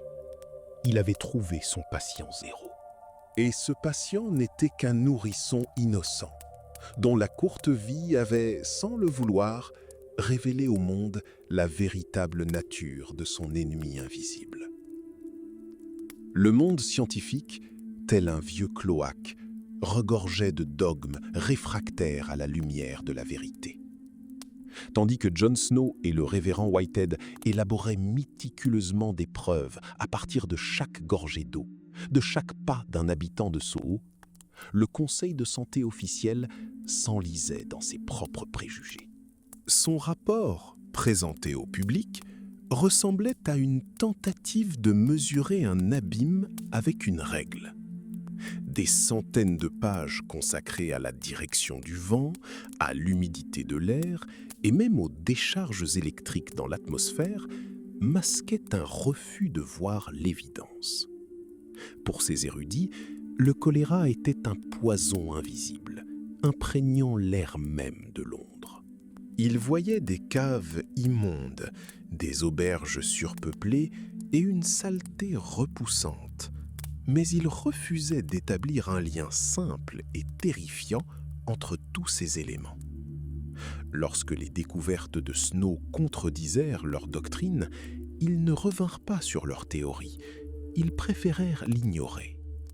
Si l'eau des puits tuait, alors l'air était si empoisonné qu'il contaminait même l'humidité elle-même.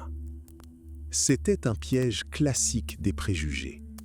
La croyance au miasme primait sur la vie de milliers d'habitants de la ville. L'ironie du sort voulait que le rapport même censé trancher le débat deviennent un symbole de l'obstination humaine.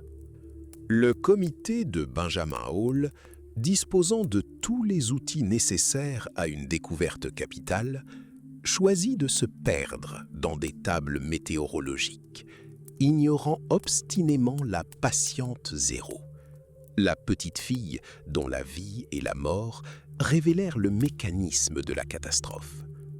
Ce n'étaient pas des individus malfaisants, c'étaient des prisonniers de leur époque, des gens tellement habitués au brouillard qu'ils ne croyaient plus à l'existence d'un ciel dégagé. Pourtant, la vérité avait déjà commencé à saper discrètement l'ancien ordre. Whitehead, qui avait jadis cherché des réponses dans la prière, comprenait désormais. La lutte pour la santé publique n'était pas un combat métaphysique, mais le travail ardu d'explorer les liens invisibles qui imprégnaient la ville. Snow, calme et inébranlable, savait que le jour viendrait où leur nom serait oublié, mais que la logique même de leur découverte deviendrait loi. Les épidémies ne disparaissaient pas du jour au lendemain, mais la croyance au mauvais air avait été mortellement blessée. Londres suffoquerait longtemps sous la puanteur de ses rues, mais dans l'esprit de ceux qui pouvaient voir au-delà des apparences, un processus irréversible avait déjà commencé. Le siècle des Lumières avait enfin commencé à descendre des cieux, dans les caves et les puits, où, dans l'obscurité humide, se cachait le véritable destin de l'humanité. La science avait triomphé, non par décret, mais par un travail acharné, transformant le chaos de la mort en l'ordre rigoureux de la compréhension.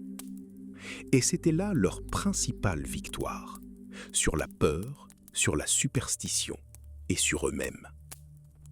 La mort sur Broad Street n'était pas une épidémie aléatoire, mais pour la comprendre, il fallait traduire la douleur humaine en géométrie. John Snow, homme à l'intelligence froide et à la vision perçante, comprit que, pour vaincre le tueur invisible, il fallait le rendre visible.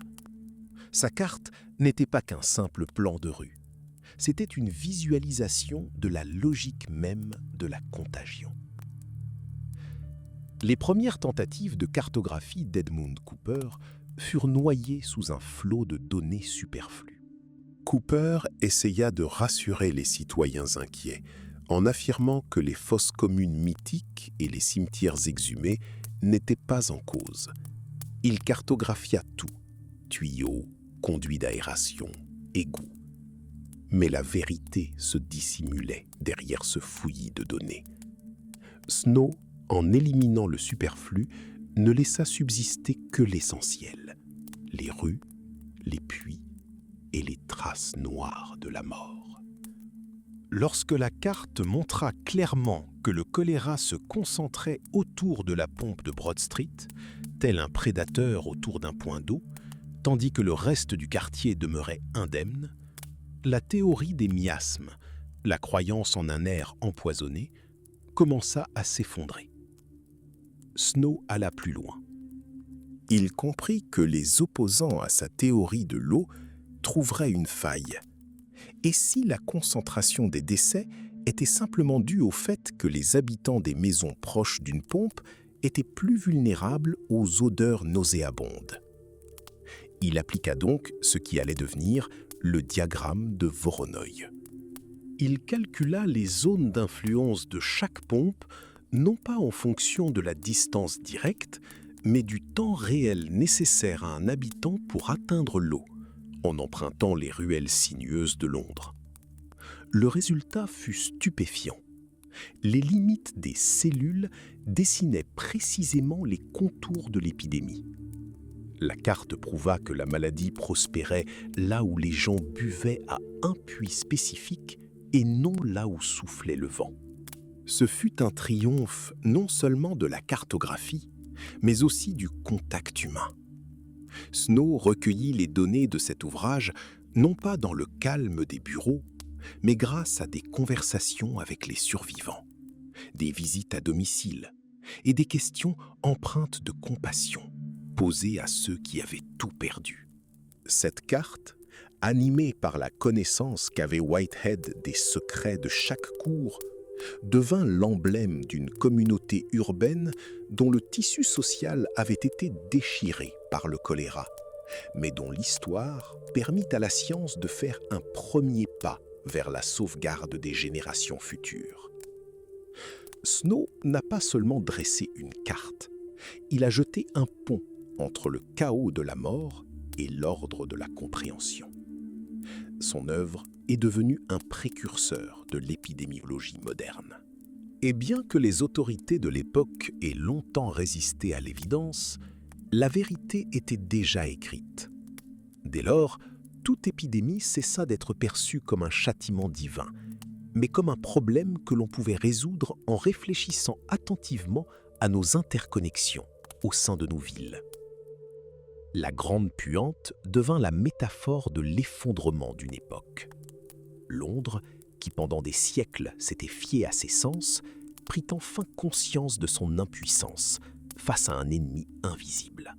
Le paradigme miasmatique, qui s'était accroché pendant des décennies à la croyance que la maladie naissait du mauvais air, commença à s'écrouler sous le poids de la réalité.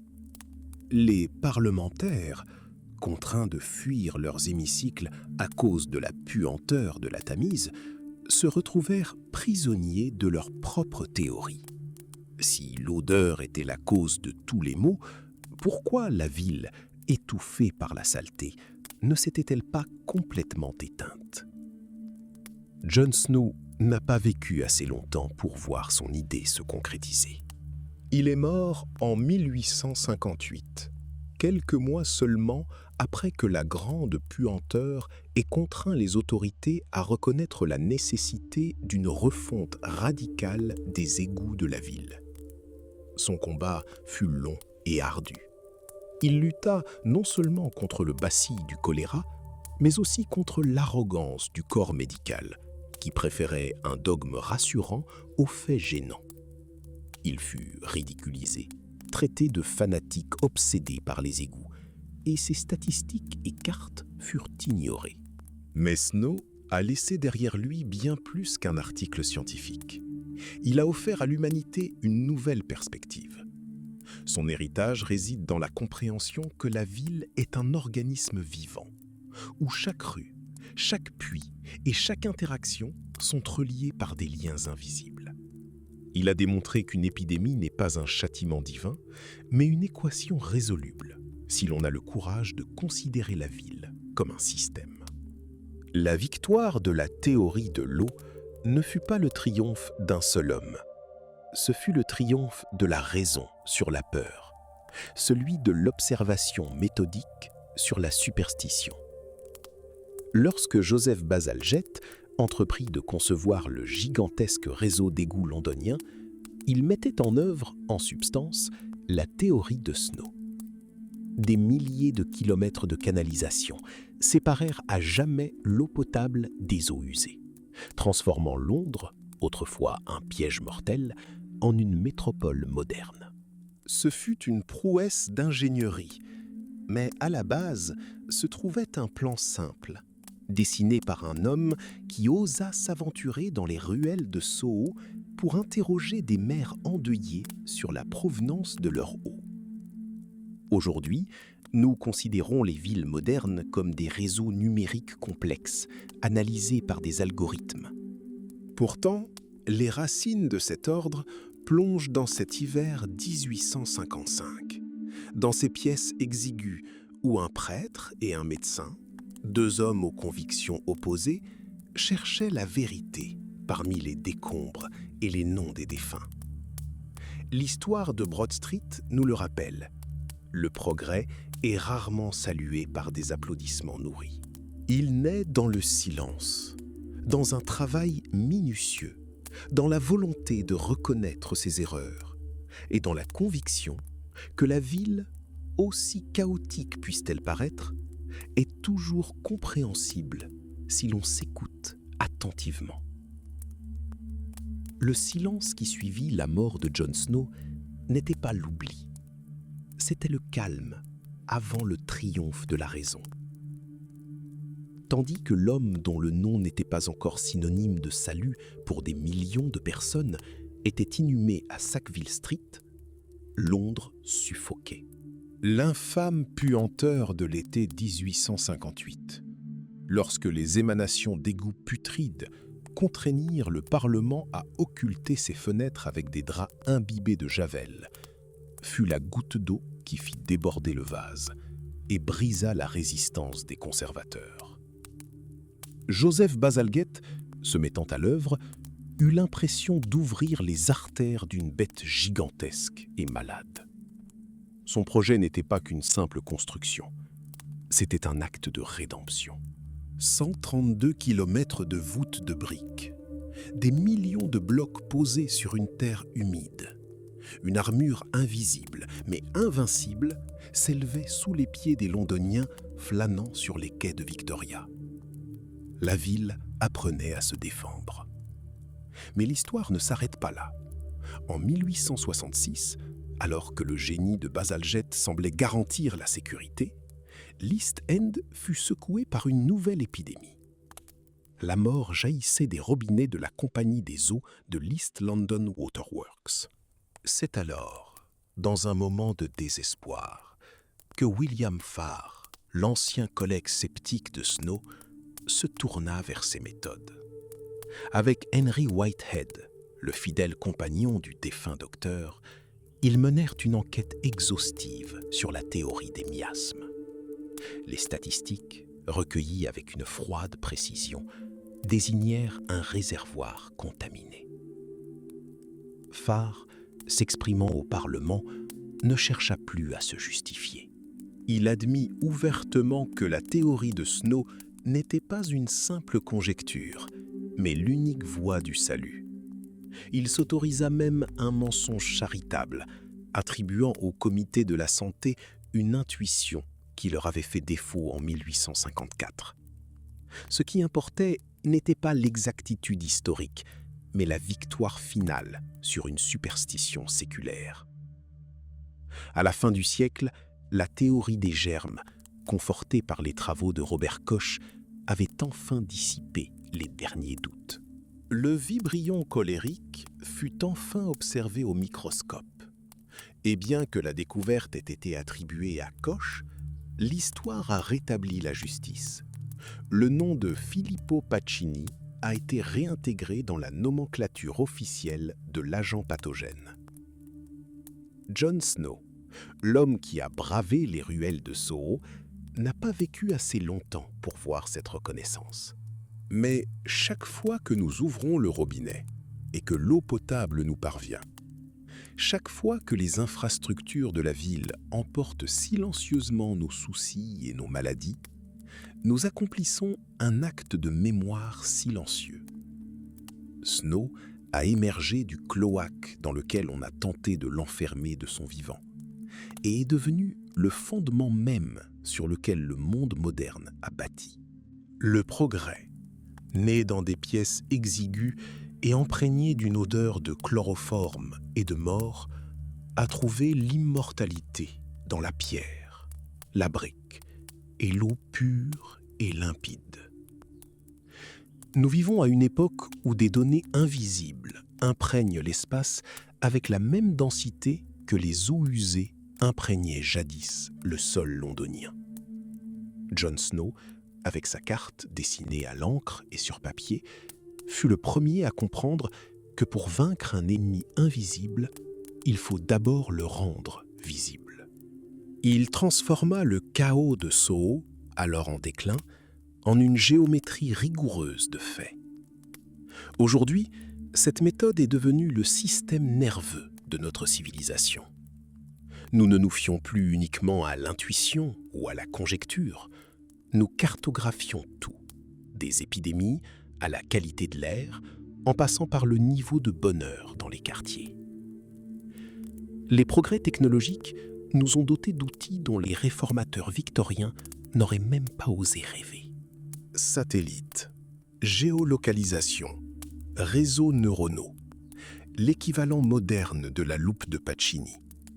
Nous observons la planète entière, suivant en temps réel les déplacements des personnes et des microbes. Mais derrière l'éclat des écrans et la vitesse de transfert des données, se cache une vérité fondamentale. La technologie n'est qu'un outil. La véritable victoire sur la maladie, qu'il s'agisse du choléra ou de tout autre fléau, exige non seulement des cerveaux puissants, mais aussi la volonté de reconnaître le problème, là où d'autres préfèrent détourner le regard. L'histoire de Snow nous enseigne que le microbe le plus dangereux n'est pas celui qui vit dans l'eau insalubre, mais celui qui prospère dans la rigidité des raisonnements et le refus de voir l'évidence. Tant que des millions de personnes dans les pays en développement seront privées d'installations sanitaires de base, tant que leur survie dépendra d'une gorgée d'eau occasionnelle, nous ne pouvons nous permettre de relâcher nos efforts.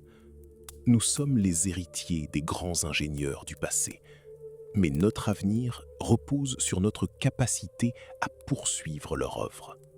Nous sommes la génération qui a transformé la ville en un organisme vivant complexe, où chaque canalisation, chaque capteur et chaque entrée de base de données sert de rempart contre le chaos.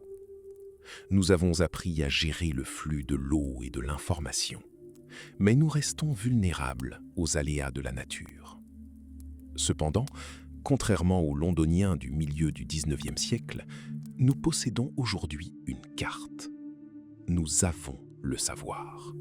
Et nous comprenons que chaque acte de planification, chaque effort pour assainir l'environnement, n'est pas qu'une simple tâche technique, mais un devoir moral envers les générations futures.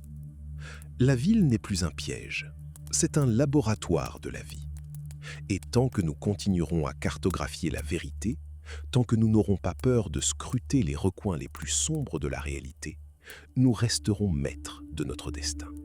Le progrès n'est pas seulement ce que nous avons construit, mais aussi ce que nous avons su comprendre, assainir et préserver pour ceux qui viendront après nous. Il reconnaîtrait le pouls de ces rues, le même qu'il avait ressenti en pataugeant dans la puanteur de 1854, jetant un coup d'œil par les portes derrière lesquelles se cachait la tragédie. Même si Soho brille aujourd'hui de ses enseignes au néon, même si son parfum n'est plus celui des égouts, mais celui du café frais et d'un parfum précieux, l'âme du lieu demeure intacte. Soho a toujours été un labyrinthe, un creuset où se heurtent les extrêmes, où la promiscuité engendre non seulement la maladie, mais aussi de nouvelles idées. Whitehead comprendrait que la ville, ce grand organisme vivant, a appris à panser ses plaies, transformant le chaos en un flux ordonné d'informations. Nous ne craignons plus les tueurs invisibles tapis dans l'eau, comme à l'époque victorienne. Nous sommes désormais nous-mêmes des observateurs. Chaque appel à la ligne d'assistance, chaque signalement sur la carte numérique, chaque plainte concernant un nid de poule ou une nuisance sonore, il ne s'agit pas simplement de bureaucratie. C'est la poursuite de l'enquête menée par Snow et Whitehead. Nous redessinons la carte de la ville chaque jour, à travers le regard de millions de personnes. Nous avons transformé l'espace public en un réseau interactif où la voix du passant lambda a autant de poids qu'un décret officiel. Whitehead aurait été stupéfait de la portée de leur intuition audacieuse. Ce qui avait commencé comme une lutte acharnée contre le choléra dans une ruelle est devenu le fondement de la gouvernance moderne. Nous avions compris l'essentiel. Une ville devient sûre lorsqu'elle devient transparente. Lorsque l'information circule librement, des habitants aux autorités et inversement, les épidémies reculent et la qualité de vie cesse d'être un concept abstrait. Bien sûr, Henry Whitehead n'aurait jamais découvert cette pompe sur Broad Street. À sa place, le verre et l'acier côtoient désormais des bureaux et des bars à sushis. mais il aurait reconnu cette même soif de vivre, ce même rythme incessant qui unit les gens, même dans les heures les plus sombres. Il aurait compris que son travail n'avait pas été vain. Il nous a légué non seulement un fait médical, mais une méthode. L'héritage de Whitehead, c'est la conviction que même dans la métropole la plus immense et la plus terrifiante, nous ne sommes pas seuls. Nous sommes liés par des liens invisibles, données, devoirs et responsabilités partagées. Et tant que nous restons vigilants et attentifs à ce que la rue nous dit, nous demeurons maîtres de cet espace. La ville n'est pas faite de pierres et de tuyaux. Elle est nous-mêmes. Et cette prise de conscience est notre meilleure défense contre toute forme d'obscurité. Les villes ne sont pas de simples amas de béton, mais des organismes biologiques et sociaux complexes que nous avons appris à apprivoiser. En nous remémorant octobre 1854, lorsque John Snow et Henry Whitehead se tenaient devant la pompe fatidique de Broad Street, nous apercevons un point de non-retour. À cette époque, la ville apparaissait comme un piège mortel, un monstre fumant, dévorant ses habitants. Aujourd'hui, la métropole est notre plus grand allié dans la lutte pour la survie de l'espèce. Le monde s'urbanise à un rythme effréné. Plus de la moitié de l'humanité vit déjà en ville, et ce chiffre ne cesse de croître. Il ne s'agit pas d'un hasard, mais d'un choix évolutif. Les villes sont devenues de véritables moteurs de santé. Elles offrent un meilleur accès aux soins, une mortalité infantile plus faible et des services de meilleure qualité. Paradoxalement, c'est la densité de population qui préserve la planète. Un citadin a une empreinte écologique bien moindre qu'un rural, qui a besoin de centaines de kilomètres d'infrastructures pour desservir une population clairsemée. La concentration humaine est un triomphe des lois de l'échelle. De plus, les villes constituent un puissant outil de contrôle démographique. Dans la mégalopole, où la carrière et l'accès aux ressources occupent une place centrale, la croissance démographique galopante, qui effrayait Malthus, cède la place à la stabilité. On observe une baisse des taux de natalité dans les pays développés, transformant les villes en centres de planification rationnelle de la vie. Bien sûr, des défis nous attendent.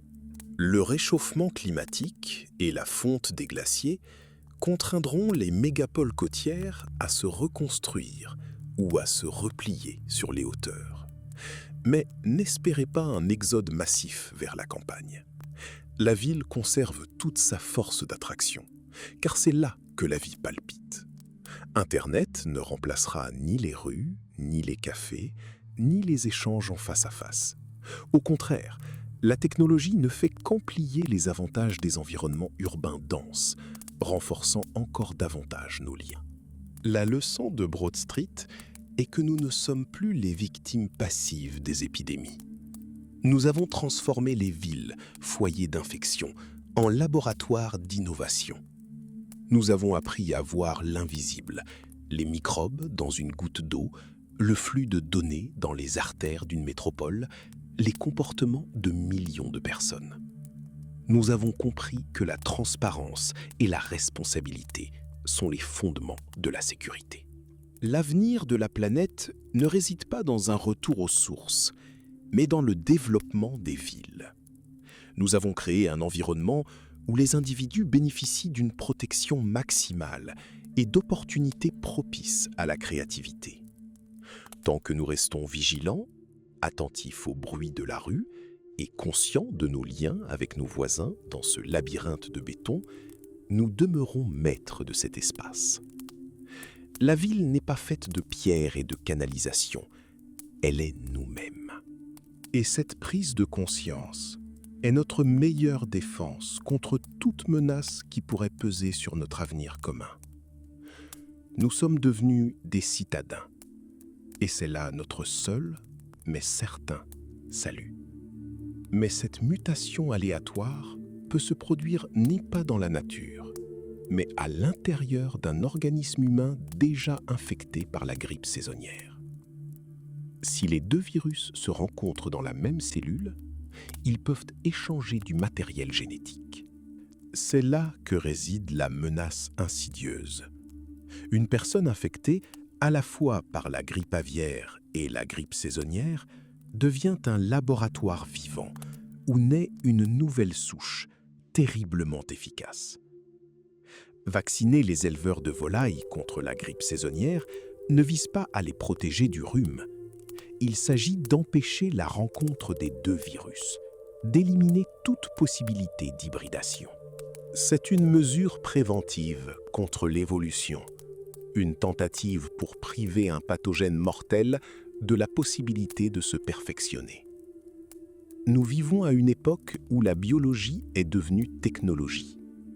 Depuis Jon Snow, nous sommes passés de la simple observation des zones d'ombre de la mortalité au déchiffrage du code de la vie elle-même. Nous avons appris à anticiper les menaces. Mais le paradoxe est que la taille de nos villes nous rend à la fois vulnérables et incroyablement résilients. La densité de population est notre plus grande force, transformant les mégapoles en pôles intellectuels, mais aussi notre talon d'Achille. Un virus qui, en 1854, pouvait rester confiné à un seul pâté de maison londonien, traverse aujourd'hui les océans en quelques heures à bord d'avions de ligne. Nos villes sont devenues des nœuds d'un réseau mondial, où chaque contact représente un risque et chaque respiration s'inscrit dans le cycle partagé par des millions d'êtres humains. Cependant, il n'y a pas d'alternative. Un retour aux fermes et aux villages dispersés ne nous sauvera pas des défis mondiaux. Au contraire, c'est précisément la concentration urbaine des ressources, des connaissances et des technologies qui nous permet de créer des systèmes d'alerte précoce, de construire des hôpitaux modernes et de développer des vaccins à une vitesse inégalée dans l'histoire. L'urbanisation n'est pas seulement un mode d'habitat, c'est une stratégie de survie pour l'espèce. Nous avons volontairement choisi la promiscuité, car elle nous apporte bien plus que du confort. Elle nous offre une synergie. Nous sommes devenus un organisme collectif, dont l'immunité repose sur la transparence des données et la responsabilité individuelle. Si la menace terroriste ou une pandémie nous contraignait un jour à quitter nos labyrinthes de béton, notre capacité de coopération s'effondrerait. Mais tant que nous continuerons à concevoir des villes, à purifier l'air et à améliorer nos systèmes de défense, nous resterons en sécurité. La ville n'est pas seulement une cible pour les catastrophes, c'est le seul outil dont nous disposons pour les prévenir. Nous sommes condamnés à vivre en ville, et c'est dans cette coexistence exiguë, bruyante et d'une complexité infinie que réside notre unique voie vers l'avenir. Nous apprenons à vivre sur une poudrière, non pas en attendant simplement l'explosion, mais en désamorçant méthodiquement chaque détonateur que la nature ou la malice humaine nous lance. C'est là la forme la plus aboutie de la sagesse urbaine. Transformer la menace en raison d'être et le chaos en structure. Nous sommes à l'aube d'une ère où la notion même de menace biologique subit une transformation radicale. Snow, jadis, cartographiait la mort, tentant de discerner l'ennemi invisible dans le chaos des quartiers londoniens. Aujourd'hui, nos cartes sont devenues moléculaires. Nous avons appris à déchiffrer le code de la vie elle-même, transformant la double hélice de l'ADN en un plan pour notre salut futur. Cependant, dans cette nouvelle réalité, le temps est notre adversaire le plus redoutable. Imaginez un agresseur disséminant un agent pathogène modifié dans le métro d'une métropole. Pendant les premiers jours, la vie citadine se déroulera comme d'habitude. On se précipite au travail, on achète un café, on embrasse ses proches. Durant cette période d'incubation, l'ennemi est invisible. Lorsque les symptômes apparaîtront, le virus aura déjà été transporté par avion vers d'autres capitales. Le principal risque d'une attaque biologique n'est pas l'absence de traitement, mais la prise de conscience tardive que la situation a déjà dégénéré. Nous aurons peut-être des vaccins parfaits, mais si l'alerte est donnée 2 semaines trop tard, le coût de ce retard se chiffrera en millions de vies. C'est précisément pourquoi nous avons besoin d'un système proactif. La ville du futur n'est pas seulement faite de béton et de verre, c'est un organisme vivant et numérique, imprégné de capteurs qui analysent l'air et les eaux usées à la recherche de matériel génétique étranger. Nous avons besoin d'un réseau de surveillance mondiale capable de détecter les anomalies dès leur apparition. Si un bactériophage peut transférer un gène mortel au vibrion colérique en quelques heures, notre réaction doit être immédiate. Les usines pharmaceutiques doivent devenir partie intégrante de l'infrastructure urbaine, au même titre que les centrales électriques ou les canalisations d'eau, prêtes à synthétiser des vaccins à la demande. Le génie génétique, outil de création, recèle aussi la tentation de la destruction. Mais dans cette guerre asymétrique, l'intelligence collective est du côté de l'humanité. Pour chaque fou qui tente de militariser un micro-organisme, il existe des milliers de chercheurs dont la mission est de percer le mystère. Notre capacité à coopérer, notre volonté de partager les données et la transparence de nos systèmes de santé sont les remparts qui nous protègent du désastre. Nous sommes destinés aux villes, car c'est seulement dans leur étroite unité que nous pouvons concentrer les ressources, l'intelligence et la volonté nécessaires à notre survie. Nous ne sommes plus victimes d'une évolution aveugle. Nous sommes devenus créateurs, apprenant à corriger les erreurs de la nature et à déjouer les plans des malfaiteurs. Le chemin vers une cité-planète réside dans la compréhension que la sécurité n'est pas l'absence de menaces, mais notre capacité à les anticiper, à les atténuer et à les neutraliser instantanément. Nous marchons sur le fil du rasoir, mais chaque pas nous rend plus forts, transformant le chaos du hasard biologique en la structure ordonnée de notre victoire collective. L'histoire nous enseigne que les villes ne sont pas seulement des prouesses architecturales, mais aussi des organismes vivants vulnérables. Nous sommes à l'aube d'une ère où chaque mégapole doit devenir une forteresse, armée non pas d'armes à feu, mais de connaissances. Notre représentation de Broad Street aujourd'hui est un réseau neuronal mondial de données.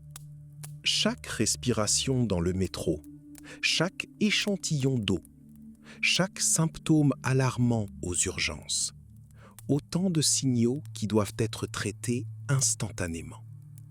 Nous avons appris à voir l'invisible, transformant le chaos des menaces biologiques en une structure de défense transparente.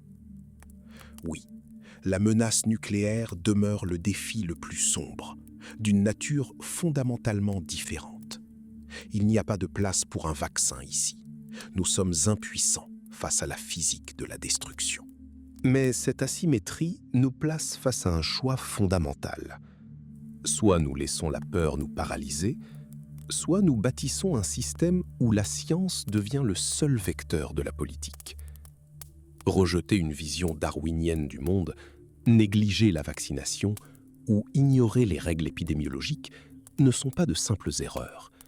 Ce sont des trahisons de l'idéal même de civilisation. Snow et Whitehead ont jadis prouvé que, même face à une mort certaine, la raison l'emporte sur la superstition. La poignée retirée de la pompe est devenue le symbole du triomphe de la logique sur les ténèbres.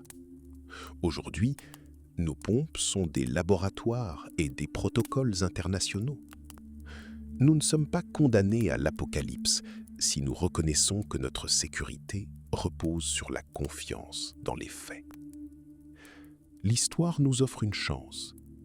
Nous avons déjà vaincu la peste et le choléra, non par invulnérabilité, mais par refus de nous détourner de la vérité. L'avenir des villes est un travail qui doit être accompli dès maintenant, sans hésitation, sans superstition, avec la froide détermination des créateurs.